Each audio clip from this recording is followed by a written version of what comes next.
Hey there, my name's Sebastian, and this is Talk.Pod, a podcast where I have conversations with some of the most interesting podcasters in the world. My guest today is James Cridland, founder of Podnews. It's the podcast industry's daily news briefing in the form of a daily newsletter and podcast. The newsletter now has over 33,000 subscribers and is perhaps the most respected and well-known source of news in the podcast industry. James, welcome to the show. Perhaps. It's a great pleasure to be here. Thank you. Of course. All right, so I want to start with sort of the history of Podnews a little bit. We're now coming up on, I think, the 9-year anniversary. That's a long time to be running a daily newsletter. Tell me sort of the origins of Podnews and, what was your goal when you first started it? Yeah, well, so I've worked in audio and radio ever since 1989. So a long, long time. And I was speaking at a radio conference. I think it was the Worldwide Radio Summit in Los Angeles. I may have been the worldwide bit. Who knows? But anyway, I was talking at a radio conference, and a friend of mine in the bar afterwards said, "James, where do you find your news about podcasting?" And I thought, oh, that's interesting. There really isn't anywhere. There was Nick Quah that was writing a weekly newsletter at the time, but that was about it. And Nick was focusing on a particular area of the podcast industry, but not all of podcasting. So I thought, well, maybe that's something that I can do. And so it basically started from that. Within a month, I'd got something up and running. And I've been doing it ever since, every single weekday, not had a day off in 8 years. It's incredible. So, so this is why I'm looking as if I'm going slightly mad. Yeah, I know a bit of that pain. Of course, my newsletter is not daily, it's weekly. And even that, I've been doing it for about 6 years now. But I know the sort of pressure of, keeping that consistency. Yeah. What have you sort of done over the years with the newsletter to kind of differentiate it from some of your competitors and sort of from other media that covers the podcast industry as well?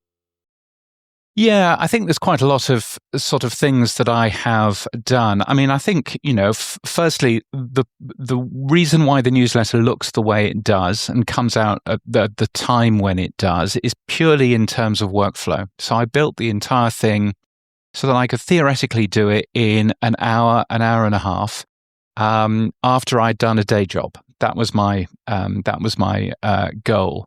So everything, the reason why it's small bullet points rather than massive long articles, the reason why, it looks the way it does, the reason why it comes out at 9 o'clock in the evening, my time, I'm in Australia, which is 7 in the morning at the moment, Eastern time, it is purely because of that. It's being as straightforward in terms of workflow as I possibly could. So quite a lot of it comes from that, but also that was a big difference and a big differentiator between the type of thing that Podnews is, which is it's an overview of everything happening in the podcast industry, but the global podcast industry, very different, I think, to some of the things that were going on at the time, very US focused, very focused around, the sort of the NPR type of podcast rather than anything else. Yeah. And I think, as you can tell from my ridiculous English accent, but also the fact that I live here in Australia, I've worked for companies in Canada, the US, as well as across Europe. Quite a lot of that is I think a real help because I've got a different view into the industry than perhaps other journalists do in this field. Yeah, as you mentioned, you've spent decades in audio. You worked at Virgin Radio and the BBC, and now you're doing Podnews. I'm curious how that background sort of shaped the way you approach journalism in this industry, and how you have sort of shaped the newsletter around that as well. Yeah, I'm lucky in that a long time ago I used to be a radio presenter, so I was on the air, and I got lots of legal training back in those days, which has been very helpful for this part of my life. Knowing what I can and can't say. Looking forward to some questions about Inception Point AI later. Mm-hmm. So therefore, I'm good from a journalistic background in terms of that sort of training, and that's been really helpful to me. But also really helpful has been, being able to work for small companies, which Virgin Radio was, and very large companies, which the BBC was, and be able to understand a little bit about how those types of companies operate. And I think, that's something a lot of journalists, I think, are very, they've been doing journalism all of their life. They come out of university having done journalism. They go in and they work within newsrooms and things. And I think, running a business, being involved in a business, is a really useful thing to help inform some of the things that you write about in the industry. So I think that that's been really helpful for me. That's interesting. Did you go to school for journalism? I didn't. No. I went to school. Okay. I knew that I wanted to work in radio. So the things that I learnt when I was at school were music, politics, and physics. There's a mix. That's quite the smorgasbord. Yeah, exactly. So physics for the electronic side of radio, music for the music side of radio, and politics for the kind of journalism side. But because I knew that I wanted to get into radio or audio, but I didn't quite know what. So I figured that if I learned everything about that part of the industry, then that would probably be a good plan. So yeah. Very interesting. I'm curious, when you're sort of deciding what goes in the newsletter every day, do you have kind of an internal test or threshold that you set for, what stories deserve to be included? Obviously, you can't include everything. There's a lot of things that happen. So I'm just curious about that. Yeah, I mean, the basic test is, do I find this interesting? Okay. That's the number one test, which is a bad thing. I mean, anybody would tell you that you shouldn't be writing this for yourself. You should be writing this for other people. But actually, I think seeing whether something is interesting is a good plan. Mm-hmm. Obviously, I've got metrics in terms of what stories people click on, which occasionally I will go and have a look at. And pretty well always, the story that I think is the most interesting is never the story which gets clicked on the most. Which I always find fascinating, absolutely fascinating. But so that's so the threshold there is what I find interesting. What people would expect to be in the newsletter, but also things like, if it's going to be the lead story, do I have a good image that goes around that? There are plenty of stories that have become the number one story because I've got a great picture. And if I don't have a great picture, it's harder to make it the number one story. It still might justify being the number one story, but it's harder to do that. So it's certainly a help if you're going to pitch me a story. Certainly a help if there's a nice image that goes alongside that, because that's one less job that I have to do. That's a good tip for anybody that wants to pitch you. Yeah. I certainly resonate also with the comment you just made about, it's never the story you think that's going to resonate the most. And for me, it's rarely the podcast that I recommend that I think is going to do, that'll be most popular with my subscribers. And you're just, I get surprised a lot. Both you and Podnews have received a lot of awards, which is amazing. And you were recently included into the Podcast Hall of Fame. Congratulations on that. Yeah, thank you. I'm curious how you view these milestones in the way they sort of affect and have an impact on Podnews. Yeah, I think awards are interesting, and I write about awards, and sometimes I write very positive things about awards, and sometimes I'm pointing out that some of these awards are just a little bit strange. But I think, the awards that I've won are mine. They're not actually for the Podnews newsletter. I would like to win some awards for the newsletter because I think I do a good job there. But, obviously, what I've been awarded for includes what I do in terms of the newsletter as well. At the end of the day, look, everybody likes being told that they have done a great job. And I think one of the things around podcasting particularly is that it's quite a lonely business. Podcasting, you are doing stuff, you're working by yourself quite a lot of the time. You are in a small room, you are talking into a microphone, and any feedback that you get is magnified, ridiculously in comparison to any normal job. If you're a wait staff in a cafe, for example, yeah, you will get an awful lot of different reactions to the work that you do in comparison to somebody whose job is to sit in a room, all day and not talk to other people.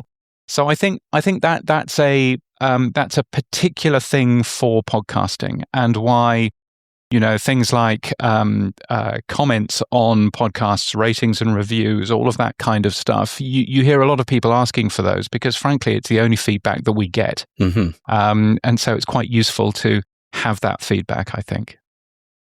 And I think that's part of the reason why I find podcasters to be fascinating as sort of a group of people as well, because you're right, they do work in isolation a lot of the time. They are sort of semi-dependent on, the generosity of feedback that they get from total strangers. Yeah. And or not particularly generous. Or not. Exactly. Which is the other thing. Yeah, they have to be able to endure a lot of, hate and in many cases, not so great feedback. But they also have to be very multifaceted. They have to learn how to promote their shows. They have to be marketers. They have to be able to produce a show. They have to wear a lot of hats. Absolutely right. Absolutely right. And it's that sort of multi-platform stuff. Somebody who I was talking to recently introduced themselves to me as a multi-hyphenate. And I thought to myself, I've been a multi-hyphenate for the last 30 years, young man. so I hear you. Yeah. Now, the podcast industry's grown a lot, obviously, but, there's still only so many people in the podcasting industry. So I'm sort of wondering what growth looks like for you and the newsletter. Who do you view as your main audiences, and sort of how do you plan to reach more of them? Yeah, I think that is a fascinating question that I grapple with quite a lot of the time, because there's two sides of that. The first side is what is the ceiling for the serious podcaster that wants to read the Podnews newsletter. And I also publish the Podcast Business Journal, which is a weekly newsletter very specifically for the business of podcasting. So what is the ceiling there? How many people realistically can I reach? And Podnews at the moment is around 34,000 people, and 34,000 people getting that newsletter every single day. That is a number that hasn't changed too much in the last 18 months. Does that tell me that I'm pretty well at saturation point? Or does that tell me that I'm just not very good at getting the message out? I don't know. But, so I think that there's sort of one side of that. The second side of that is, what would it mean if I doubled the audience? Could I charge double for the advertising? No. Right. Would it cost me twice as much in terms of running the mailing list? Yes. So what would it actually mean? So I think that there's a question there in terms of what that means. And I also think, and I don't want to sound complacent at all on this, but I also think growing all the time, always looking for growth, isn't necessarily something that is actually particularly healthy in terms of society in general, or the way that we operate as businesses. At the end of the day, if we are the right size, and I think that Podnews right now is the right size, if we're the right size, then is that something that we should be celebrating, not going, but how can we get bigger? Sure. And so I've kind of got a bit of a belief that the only thing that Podnews frankly isn't the right size for is I can't hire anyone else. I understand. So, and so that essentially means that when I want to stop doing this, what happens then? So what I really need to be thinking about at the moment is, how can I grow to a degree that I can hire my successor, train that successor up, and then leave a healthy business in the hands of someone else. That's probably a conversation that, at some point I'm going to have, but it's not a conversation necessarily that I need to have right now. So so growth, not always a thing that we should be too concerned about, I think. I hear you. And I must admit that I do have some of those same thoughts as well.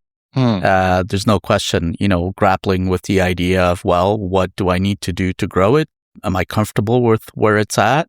Yeah. And like you said at the beginning there, what is the actual ceiling? One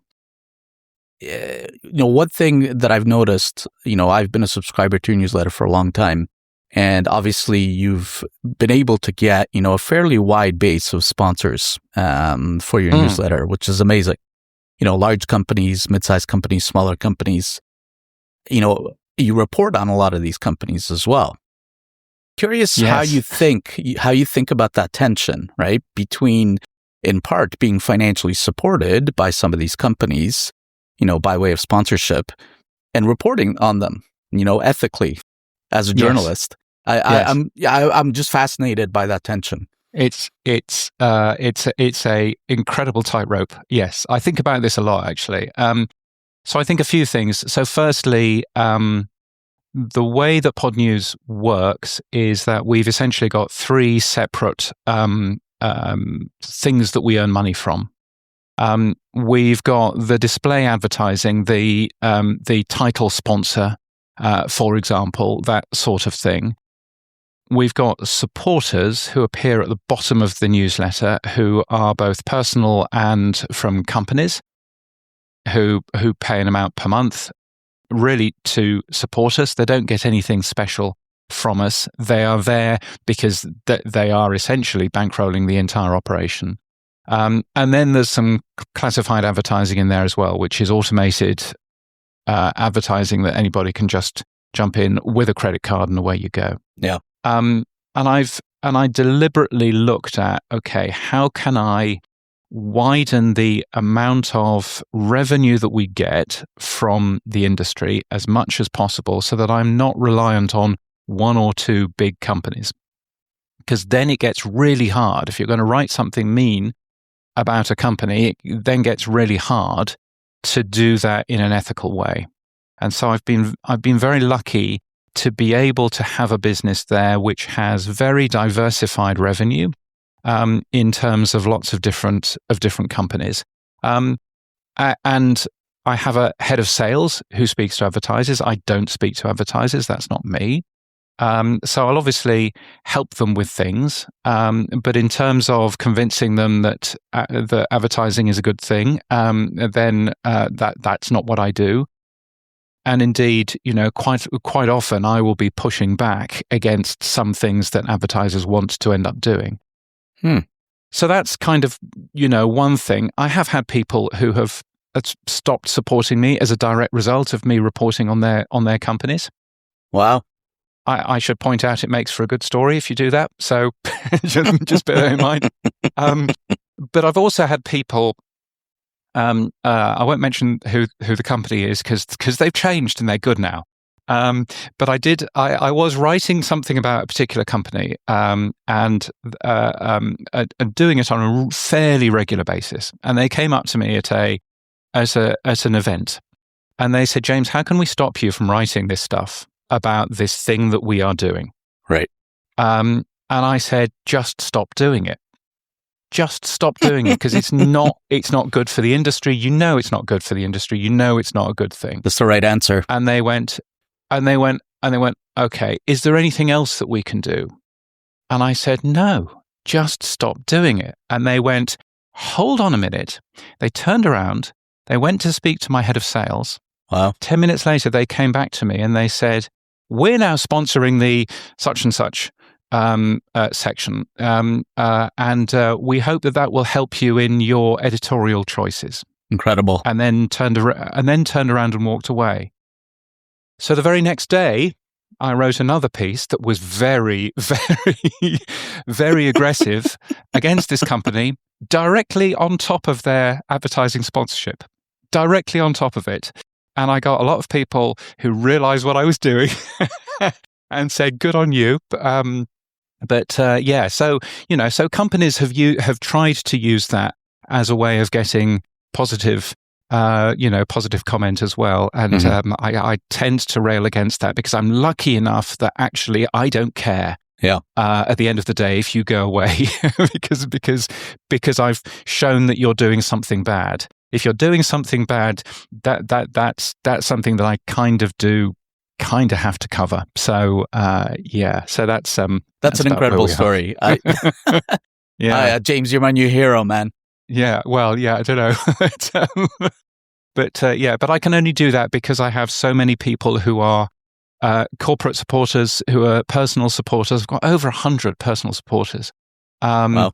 And I can only do it because of the generosity of those people. And I never say thank you enough to them. So that's just worthwhile bearing in mind as well.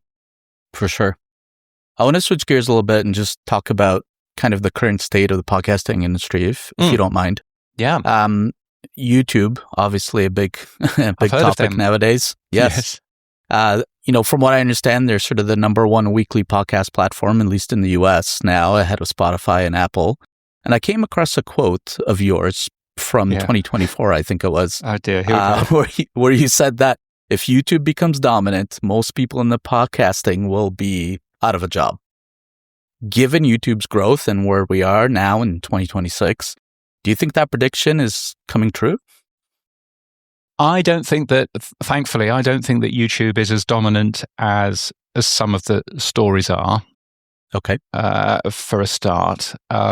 I think that there is a conversation around podcast apps that people use. If they are asked about YouTube, they will say, well, yes, of course I use YouTube because everybody uses YouTube.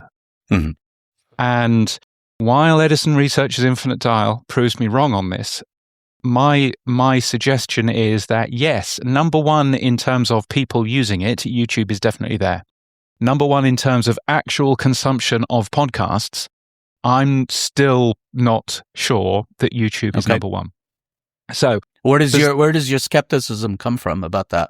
I think it's just purely you can understand that people would say, of course I use YouTube every single week. I use YouTube every single day. So of course I'm going to say that that's high, and of course I will have watched a podcast on there because podcast clips get surfaced all the time.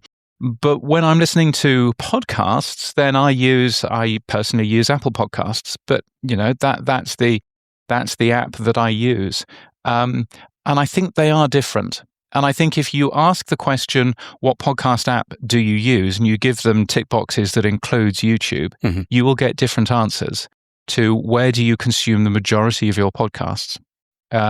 So I think that that's sort of one sort of side of that. But the point that I was making is that the whole podcast ecosystem is built from podcast hosting companies who are there to host your show. You don't need those with YouTube. It's built from podcast ad sales companies who are selling advertising for you. And again, you don't need that in terms of YouTube. They come from, this whole variety of different bits of the podcast industry, which if YouTube is the only place for you to consume podcasts, we don't need anymore. And so the likes of Buzzsprout and Captivate and Libsyn can all close down because there's no need for any of them. And I think that is still holds up. I think that that's one of the benefits of YouTube still being, even if it's number one, it's 40% of the industry. It's not 90% of the industry. And Spotify and Apple Podcasts and all of the other podcast apps still out there is the reason why this industry is still so vibrant and so exciting, because it's open and because there's lots of different places to consume stuff like that. Pulling on that thread a little bit more, video obviously is a big topic as well in general in podcasting now. And as I've been talking to more podcasters, one thing that has been coming up over and over again is this sort of tension and competing interests that podcasters have, in the sense that they're now they actively understand that one of the major driving discoverability mechanisms is video. You know, Yes. a lot of these short form platforms, right? TikTok, YouTube, Instagram. You know, it's sort of we're living in the clip age as far as the internet goes. But of course, that comes with a price, right? That increases production price for, you know, independent podcasters, bigger podcasters. It's more effort, it's more time, it's more editing, and it's, you know, the tools that they are given, you know, tools like even Riverside, what we're using to record this podcast. Yeah, they have some built-in AI that they use to develop clips. They're okay, but they're not great. And so again, that leads to sort of more cost, right? Mm-hmm. How do you think about that sort of tension between podcasters wanting to use these platforms to be discovered, but they don't necessarily want to pay the price in terms of production time? Yeah, I think it's really, I think what worries me about the rise of video is that people think that they have to do it. Yeah. People think that video is a must, not a would be nice. And that is actually stopping people from getting involved in podcasting in the first place. Mm-hmm. Because instead of the conversation about what microphone do I need and how am I going to edit this audio, the conversation is now, you know, how many ring lights do I need and which camera angles should I be thinking about and how do I build my studio and all of those conversations that should probably come later. You know, my argument would be. So I think I do worry that we have unnecessarily, in many cases, complicated the way that podcasting, you know, is these days. Yeah. You know, video is absolutely great. There are certain shows that will work fantastically on video. There are certain shows, such as this one, where you are talking to somebody where actually, you know, you can relatively easily make video with the tools that people will offer you. Mm-hmm. You can't necessarily make a video podcast as easily as something like Serial. Well, you can, but it costs over $1 million and it's called a documentary. Right. You know, so there are certain shows that work and certain shows that don't. And the other sort of side of it is what it does to the audio product. If you start, so, you know, I was listening to The Rest is Politics, which is a very popular UK podcast, which is also available in video. And there was an episode, and it really stuck with me a couple of months ago. It was an episode that started, well, as you can see, we're not in our usual UK homes today. And this was a video this was a video, clearly, but I was just listening to this as a podcast. Yeah. As you can see, we're in Romania. How would I see that? Yeah.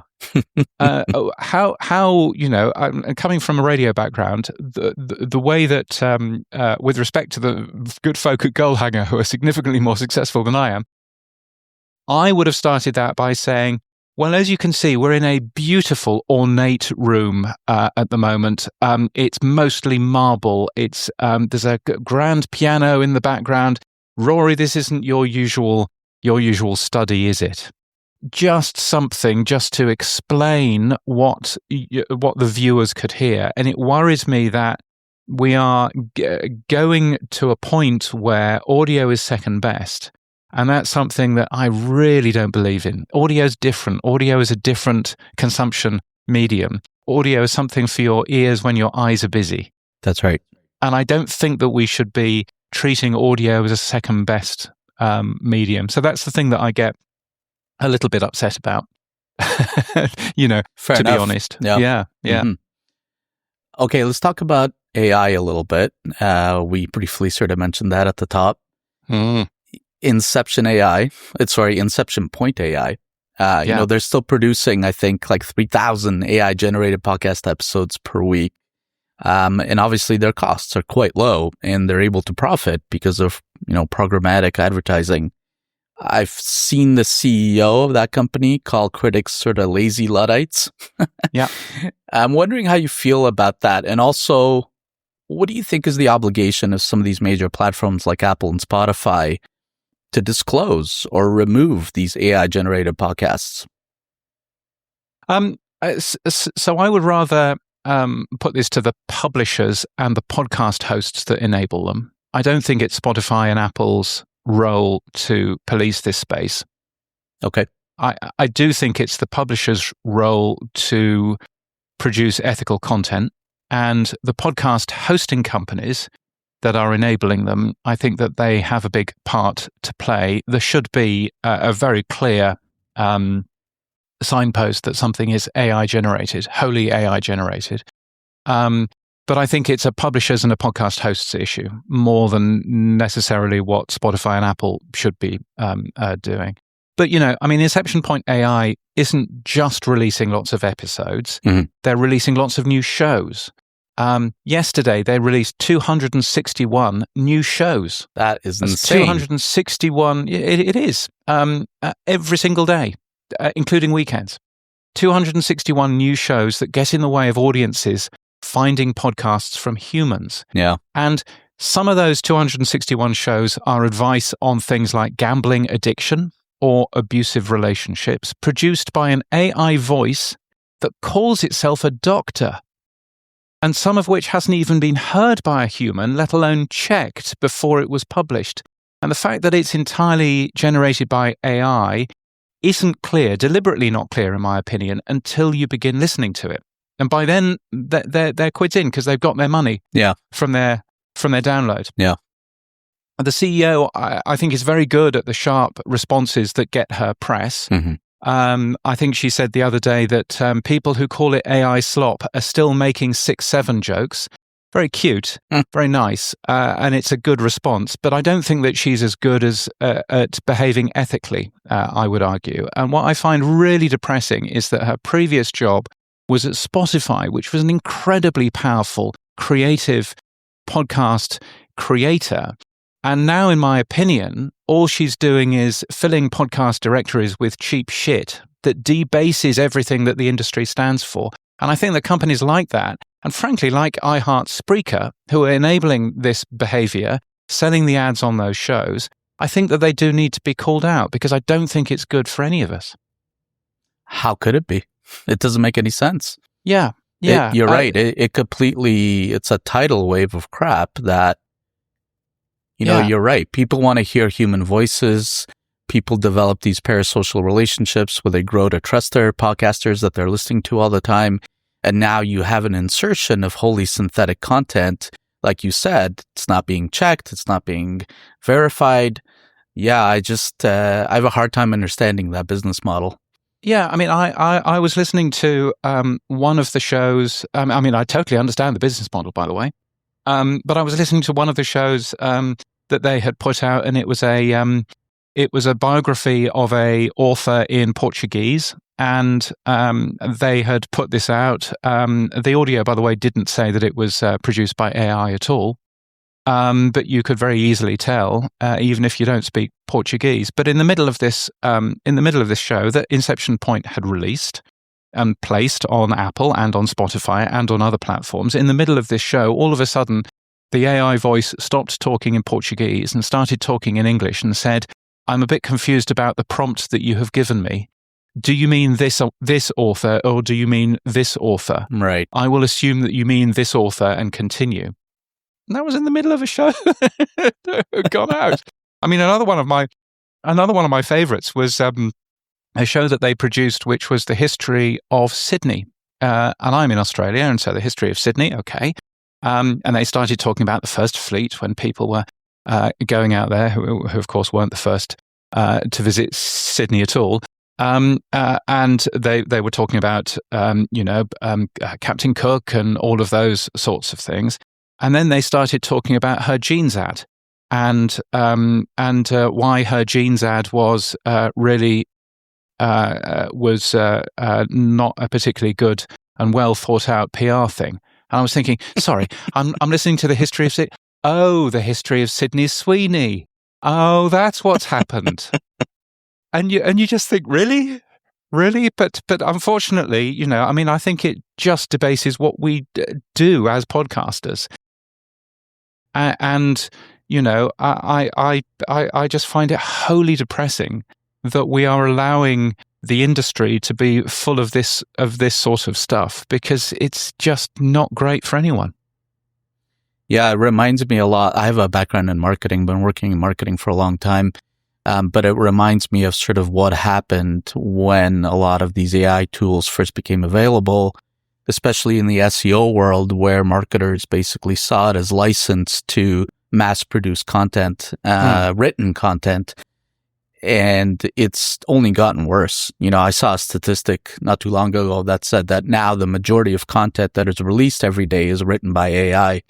And it is leading to, poorer and poorer outcomes for publishers across the board.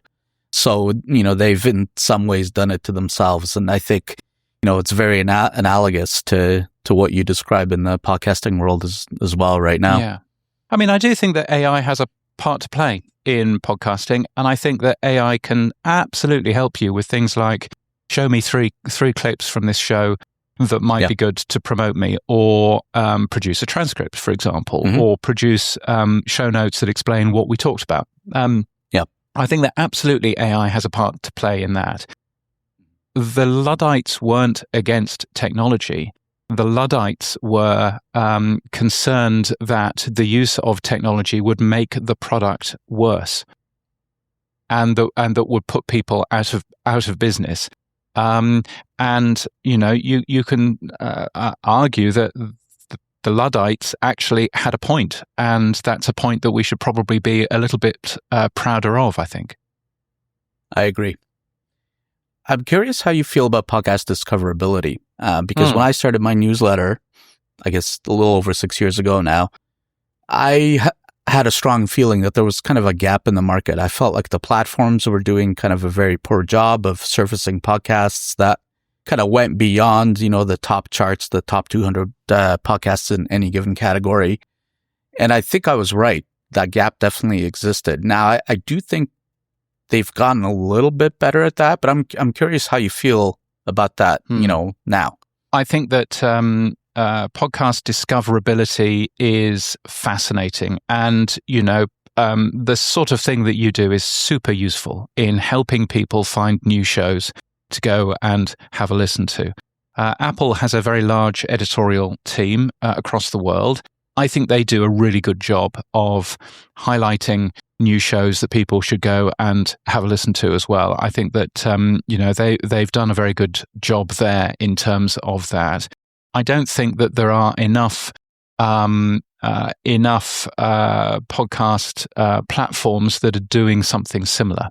Spotify have a very heavily algorithmically driven thing. They have editorial people too, but it's very heavily algorithmically driven, and that doesn't necessarily surface as much stuff in there. So I think that discoverability is useful there. I think the podcasting itself probably could do more, because I think that there's two things. Firstly, please don't advertise podcasts on other podcasts, because you're just reaching people who are listening to podcasts.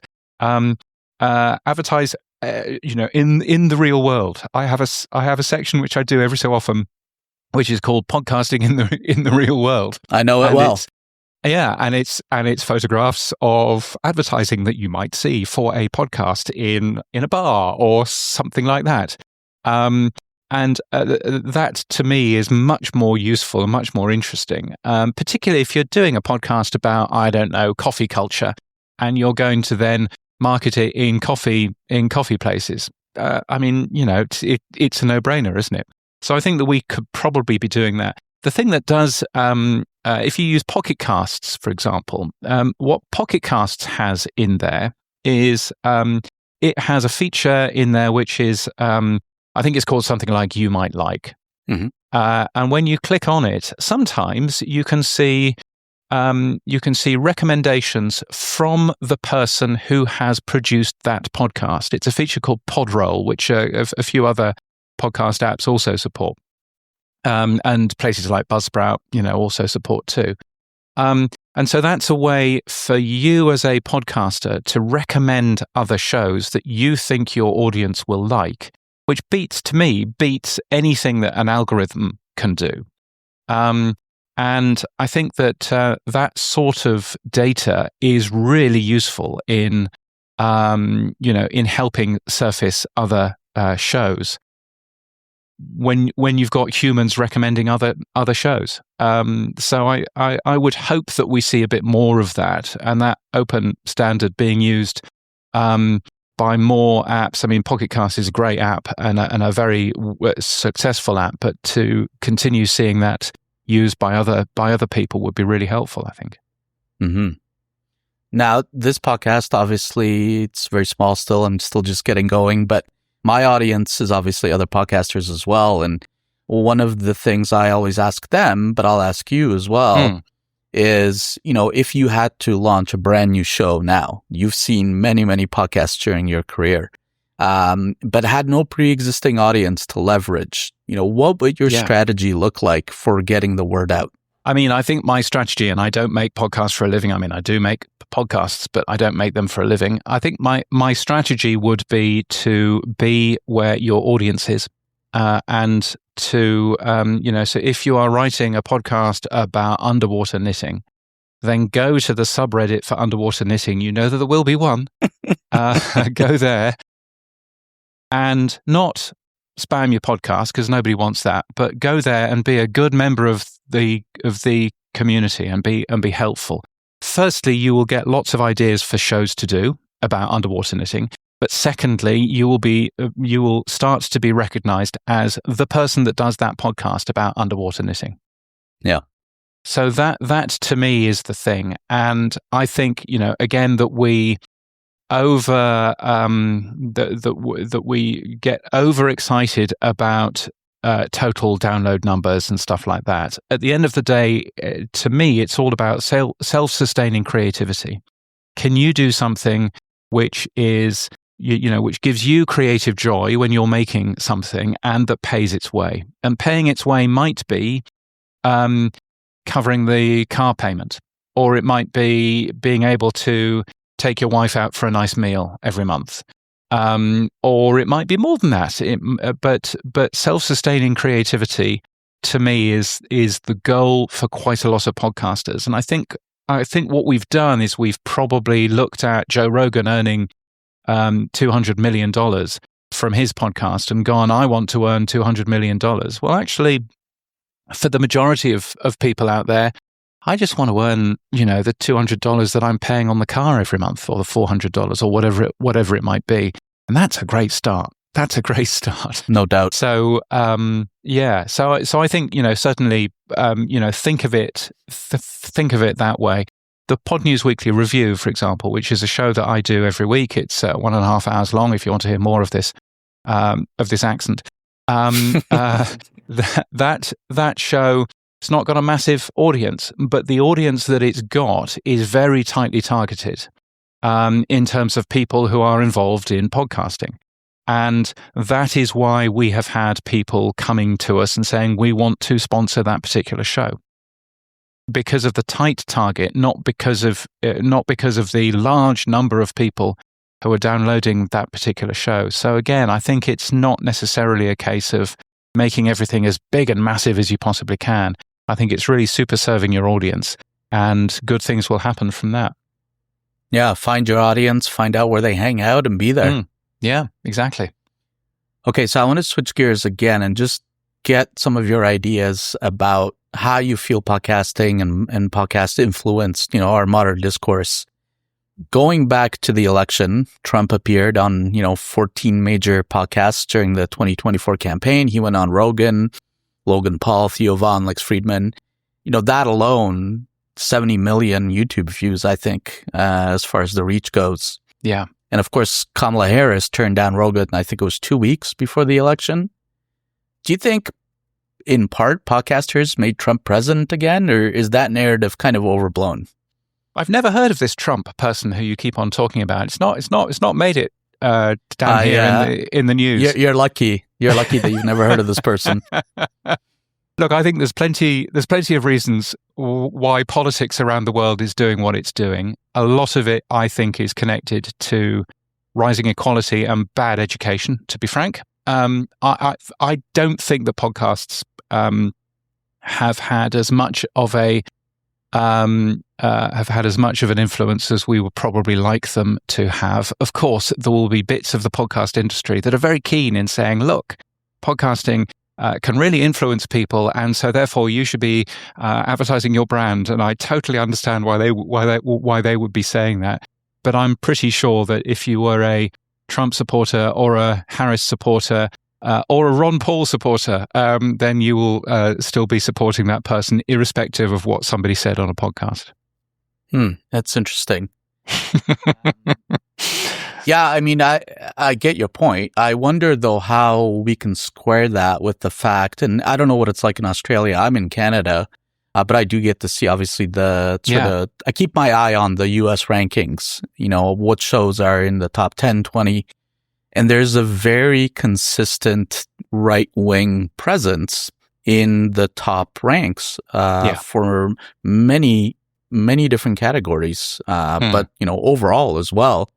And that hasn't changed much, I'd say over the last 5 years. We're starting to see some, left-wing podcasts rise as well, I guess, in reaction to what we're seeing. But it is still very heavily dominated by right-wing podcasters with massive audiences.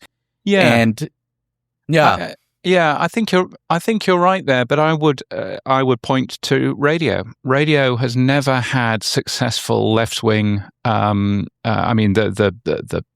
pointlessness of debating all of this back to left or right, blue versus red, is in my view moronic. But anyway, let's ignore that bit. Radio has never had very successful left-wing stations. There was one that was tried but failed relatively quickly. That was the one with Al Franken, right? Yeah, that's right. Air America. Yeah, and that's right. And I think the reason the reason for that, and this may well show you vaguely where my politics are, if you've not already guessed. But I think that the reason for that is that it's really easy to do right-wing commentary, because right-wing commentary is based on punching down and based on hate and based on saying those people over there aren't very good because X, Y, and Z. Whereas left-wing politics, by and large, on a really broad brush, left-wing politics is much more, how can we all get along? How can we all work together? How can we all do this better? Well, it's not sensational either. Right? And so therefore it makes life much harder to do, oh my goodness, I can't believe he said that in a podcast or on a radio station. So I think, unfortunately, we are always going to get that. If we're chasing the clicks, if we're chasing sensationalism, then it's much easier to do in terms of right-wing stuff than it is in terms of left-wing stuff on a very basic model.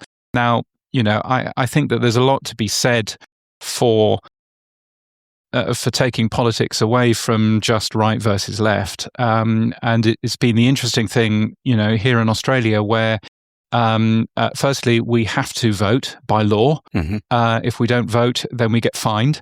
So that's a good start. But also, secondly, instead of just voting for one or other person, we end up voting for everyone, because we have to vote in terms of a voting platform. I'm desperately trying to remember the phrase, but it's a ranked choice. Yeah, exactly right. And so, we can actually, instead of playing games like I used to do when I lived in the UK, of going, well, I'm not sure I want Labour in, so therefore I'm going to probably vote Conservative, even though I don't really want to vote Conservative. I'd much rather be voting Lib Dem. We don't have any of that, any of those games. So you can actually vote for who you really want. And that is quite refreshing in many ways. It doesn't necessarily mean that who you really want is going to get in, but it's actually quite refreshing. So having the preferential voting, there you go, I remembered, that we have in this country has, I think, been really helpful, and I think that has then meant far less of the, I mean, we've still got dreadful media here, but far less of the left versus right, and far more of the a bit more nuanced conversations around what sort of policies we really want, rather than rather than the orange man versus the woman. Yeah. Now, I don't know what it's like all around the world. Obviously, there's repressive regimes in many places around the world, but it seems to me that in the Western world, podcasts in general have been largely left sort of unregulated.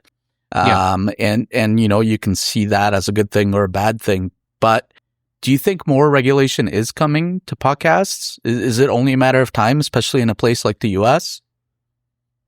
Look, I think podcasts are already regulated, and they're already quite well regulated. There are libel laws around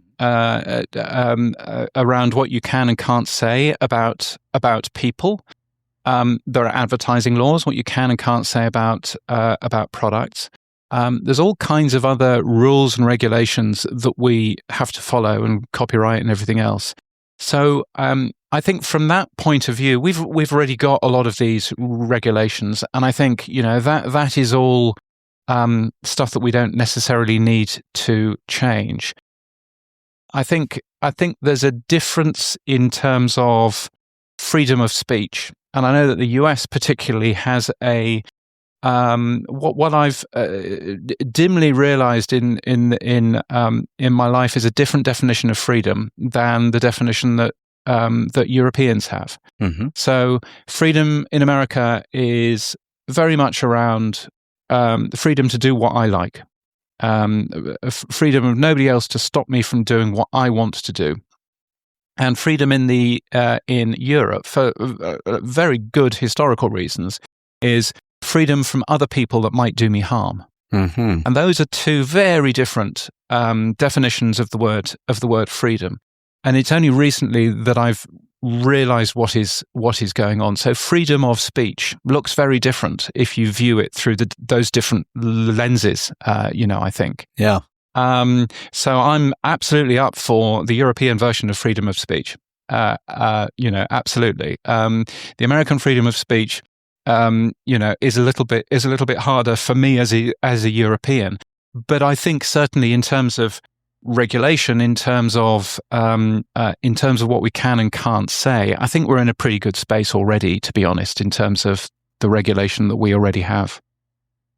Yeah, I'm glad that as Canadians, we tend to hew much closer to the European view of what that means. I'm curious, when future media historians look back on this era, what do you think they'll say about podcasting and how it sort of affected the way humans argue, persuade, sell, try to understand one another? Do you think they'll look back and see a tangible impact? I think it's certainly. I think what's been nice about podcasting has been that it has changed the art of the interview. It's changed that people, instead of trying to talk in 20-second sound bites that will reach the news, they will actually be able to cogently talk for an hour and a half. And I think that is a very useful, helpful thing. And I think you can get to know somebody much more once you've heard them, talking about. Now, it probably makes them sound more reasonable, so we should probably bear that in mind. Oh, he's not. That horrible racist isn't actually so bad after all. So we should possibly be careful there. But I think it's been certainly useful in terms of a reverse away from the sound bites that we had in the 80s. And I think that's probably been very helpful. Mm-hmm. I mean, what future media historians might also be saying is why is there clearly a very early and bad AI voice pretending that they're a medical doctor? I think that's definitely a question that they'll be asking. But no, I mean, I think we're in a pretty good place. And I think what is so exciting about podcasting is anyone can do it. And I can get a podcast on the same platform that Joe Rogan is on, the same platform that the Midas Touch is on, the same platform that so many other shows are on, and that isn't something that exists anywhere else. You can't just all of a sudden produce a newspaper. You can't all of a sudden launch a TV network.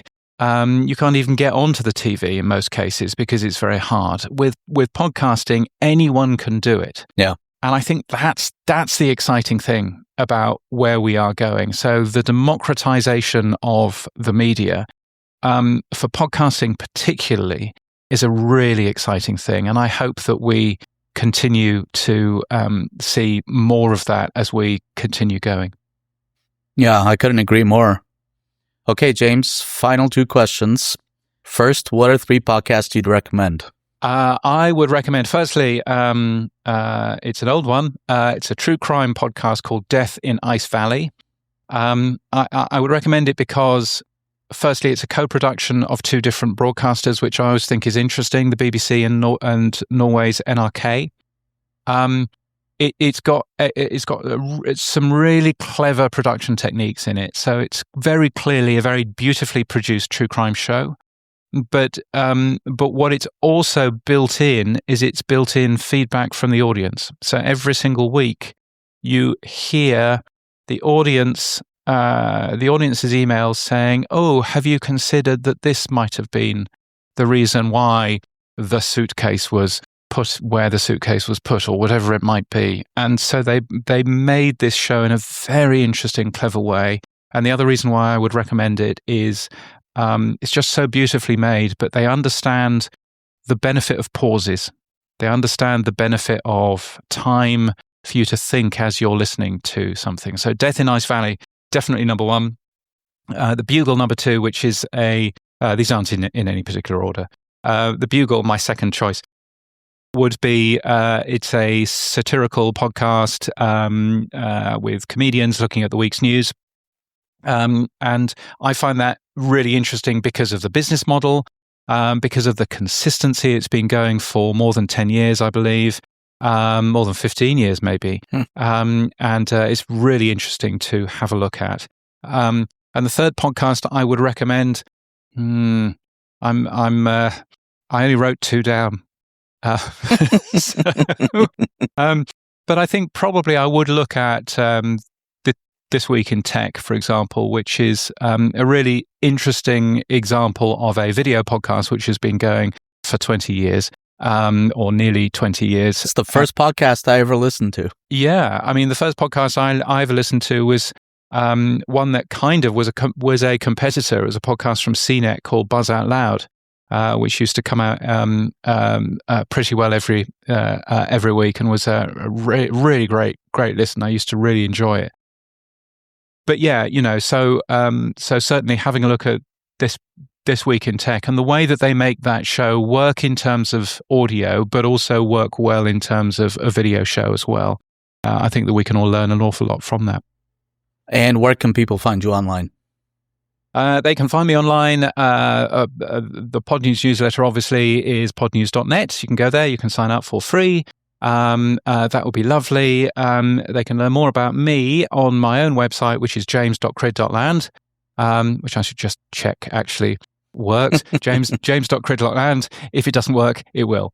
So that's all good. And they can learn more about me over there. I'm not on X for reasons that you might have already guessed during this particular show. But I am on Mastodon, on the Fediverse. And if you want to follow me there, please do. I'm James at bne.social. That's the airport code for Brisbane, of course. James at bne.social. Is where you can find me on the Fediverse. Awesome, James. Thanks so much for coming on the show. Oh, it's been a great pleasure, and thank you for everything that you do as well. It's such a good job that you do. So thank you for doing that, and keep. I appreciate that. Thanks so much. All right, thanks for listening to this episode of Talk That Pod. make sure to follow us on all the social places. Just search for Talk That Pod. And if you're not subscribed yet, this podcast is also available on YouTube at Talk That Pod Show. Also, if you liked what you heard, tell your friends about it. And if you really liked it, give us a follow or subscribe on your favorite podcast app. And if you're a podcaster who wants to come on the show, go to talkthatpod.net and submit a request. Finding great podcasts is hard. That's why you should also check out Find That Pod. It's a podcast recommendation newsletter I write every week, bringing you 5 amazing new podcasts you should listen to. Subscribe today at findthatpod.com. Thanks for listening, and I'll catch you in the next one.